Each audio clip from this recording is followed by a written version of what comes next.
Day. Obrolan of the Day. Oke, jadi langsung aja di segmen ini adalah be honest, artinya harus menjawab jujur. Mami Nuno akan menjawab 3 dari 5 pertanyaan, itu ada rules-nya dan menjelaskan kenapa itu dijawab. So, this is be honest dengan Mbak Nuno.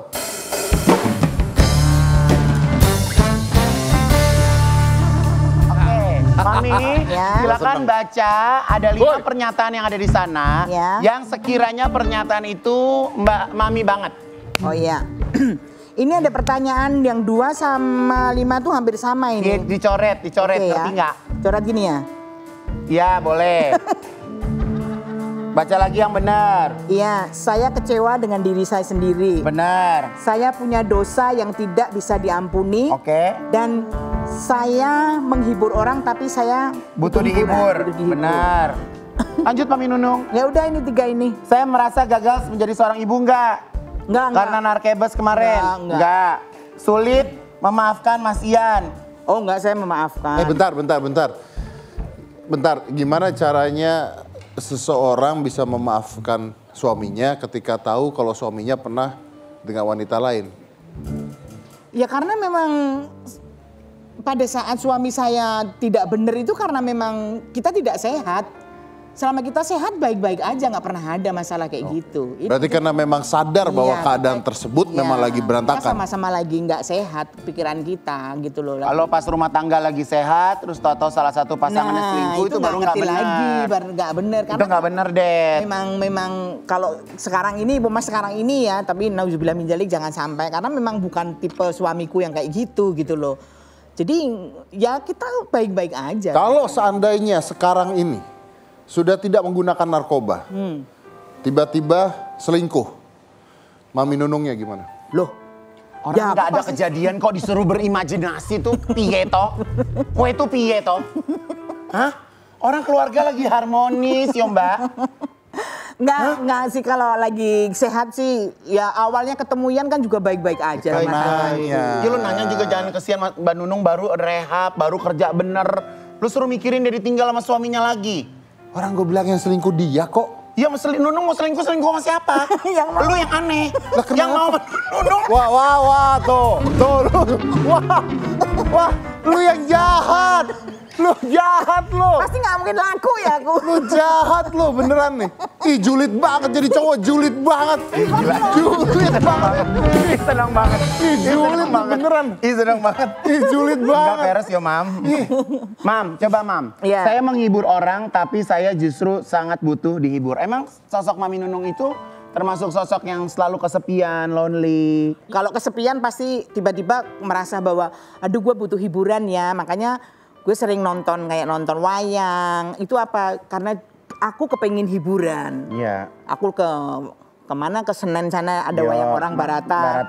Itu aku pasti sering banget ke sana sama keluargaku nonton sama ngasih bala-bala. Ya kadang-kadang gitu. Makan sate ayam di depan. Sama endol ya Mam, ketoprak. Gitu. Jadi aku memang masih butuh hiburan gitu loh. Walaupun aku suka menghibur orang. Saya merasa gagal menjadi seorang ibu, enggak ya Mam? Enggak. Saya punya dosa yang tidak bisa diampuni. Ya. Saya pada saat saya kena kasus narkoba, saya bisa memaafkan diri saya. Tapi ini dosa yang nggak bisa saya maafkan adalah sama orang tua saya. Sama ibu bapak saya.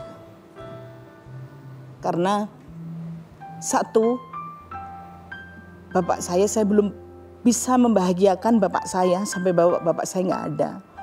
Pada saat saya sukses, saya bisa membahagiakan ibu saya walaupun akhirnya saya mengecewakan ibu saya.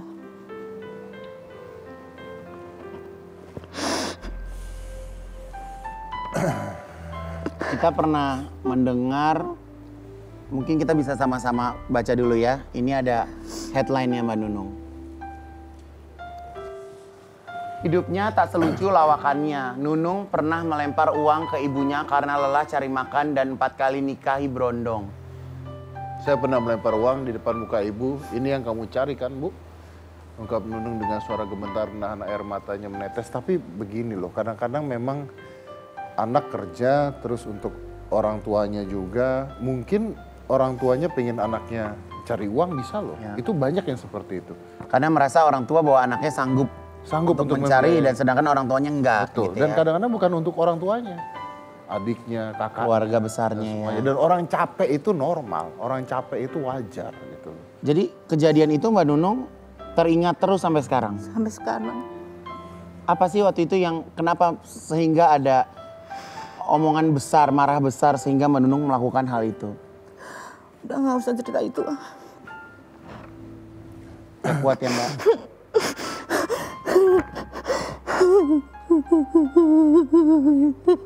Jangan cerita itu.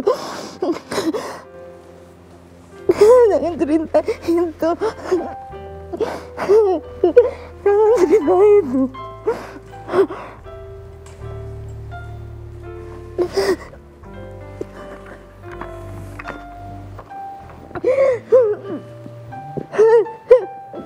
Maaf Mbak Nunung kalau tim dari OTD mengingatkan kembali tentang cerita itu.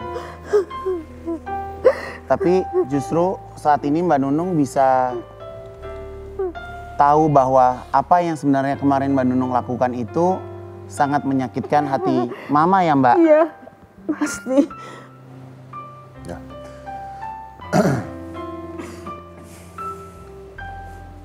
Tapi saya yakin juga orang tua Mbak Nunung pasti bangga ketika ngeliat Nunung ada di TV, sukses dan sebagainya, pasti bangga. Dan wajar untuk seorang anak kadang-kadang kesal sama orang tuanya itu wajar. Sangat wajar karena memang capek, kadang-kadang kita kerja capek dan orang tua kadang-kadang menuntut juga banyak, itu wajar. Tapi biar gimana pun ya udah, itu orang tua kita yang udah lewat, biarkan dimanapun mereka berada kita buat mereka tetap bangga akan kita. Gitu Mbak Nunung. Mbak Nunung, kalau misalnya Mbak Nunung mau bilang sesuatu ke Ibu, apa yang Mbak Nunung mau sampaikan?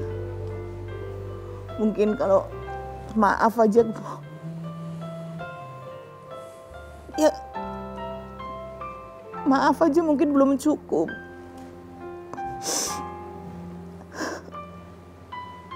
Tapi ya sepantasnya tetap harus minta maaf. Saya bangga menjadi anak ibu.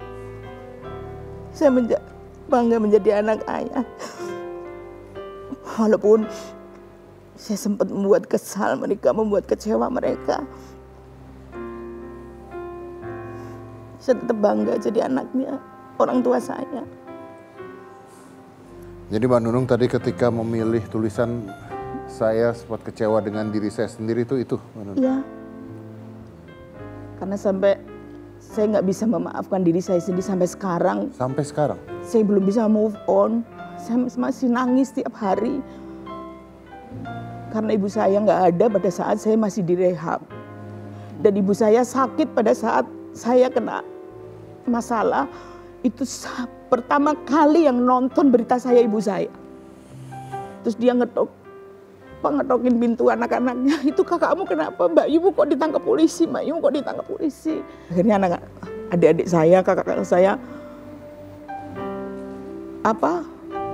nelpon ke keluarga yang di Jakarta, ya cuman menyabarkan ibu. Dan pada saat itu ibu langsung sakit sampai tidak ada. Sakit apa? Tahu nggak? Atau Kanker sakit? lidah. Sebelumnya harusnya? Sebelumnya kayak cuman belum sakit banget, jadi cuman kayak panas dalam gitu loh. Panas dalam udah cepat sekali kan Mbak Nunung? Iya. Direhab cuma berapa bulan kan? 8 bulan ya. 8 bulan itu? 8 bulan ibu saya sakit sampai nggak ada. 8 bulan itu. Dan itu nggak sempat lihat berarti? Saya sempat lihat sekali, lihat pada saat ibu dikatakan kritis, saya pulang. Saya diizinkan sama RSKO untuk jenguk ibu dengan kawalan ya. Saya lihat di rumah sakit cuman karena memang izinnya cuma 1 hari, udah ibu saya sudah mulai kayak nggak sadar. Tapi gitu. sempat ngomong? Ya, saya sempat ngomong, saya minta maaf. Saya cium kakinya ibu saya di rumah sakit. Ibu saya cuma, kamu kuat ya Ndok, kamu harus kuat. Ibu bilang gitu. Iya, saya bilang gini, saya kuat Bu. Ibu sembuh ya, Ibu nggak usah sakit. Iya, Ibu nggak sakit. Jadi pada saat itu Mbak Nunung masuk, baru ketahuan baru itu Berat kanker ibu lidah. saya ya. Sampai nggak ada. Oke ya, mungkin waktunya aja yang bersamaan kali Mbak Nunung ya.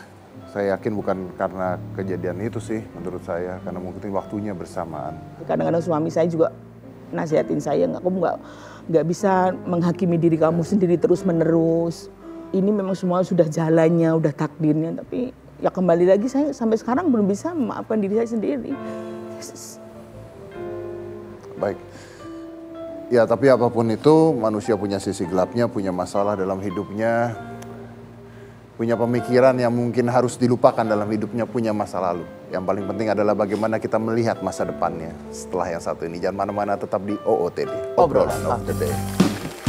Dia pernah beli korset 250 juta. Ngaruh, Mam? Ngaruh sih. Oh ya? Cuman sekarang udah nggak muat.